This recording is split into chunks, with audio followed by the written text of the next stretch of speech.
Hello friends, welcome back to Melina kitchen. Today Melina கிச்சனில் கசப்பே இல்லாத ஒரு பாவக்காய் ஃப்ரையை எப்படி சட்டுன்னு ரெடி பண்ணுறதுன்னு தான் பார்க்க போகிறோம்.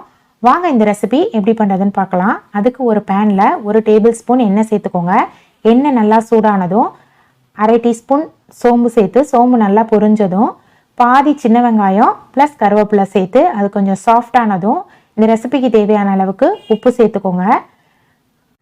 நான் இன்னைக்கு 2 மீடியம் சைஸ் பாவக்காயை இந்த மாதிரி ரவுண்ட் ஷேப்பில் கட் பண்ணி அதை 4 ட்ராப்ஸ் எலுமிச்சம்பழம் ப்ளஸ் உப்பு சேர்த்து ஒரு 10 to 15 மினிட்ஸ் ஊற வச்சு எடுத்திருக்கேன்.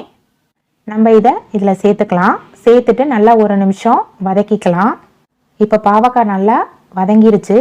இந்த ஸ்டேஜில் 1/4 சிட்டிகை அளவுக்கு மஞ்சள் தூள், 1/2 டீஸ்பூன் மிளகாய் தூள், 1/2 டீஸ்பூன் சிக்கன் மசாலா சேர்த்துட்டு இந்த பாவக்காயில் நல்லா கோட் ஆகிற மாதிரி மசாலாவெல்லாம் நல்லா கலந்து விட்டுக்கலாம். நெக்ஸ்ட்டு 2 பல்லு பூண்டை இந்த மாதிரி இடிச்சிட்டு சேர்த்து ஒரு முறை கலந்து விட்டு மூடி போட்டு ஒரு 7 to 8 நிமிஷம் நல்லா குக் பண்ணிக்கலாம். தண்ணி எதுவும் சேர்க்க வேண்டியதில்லை. இது அப்படியே ஃப்ரை பண்ண போகிறோம், அவ்வளோதான். இப்போது மூடியை ஓப்பன் பண்ணி பார்க்கலாம்.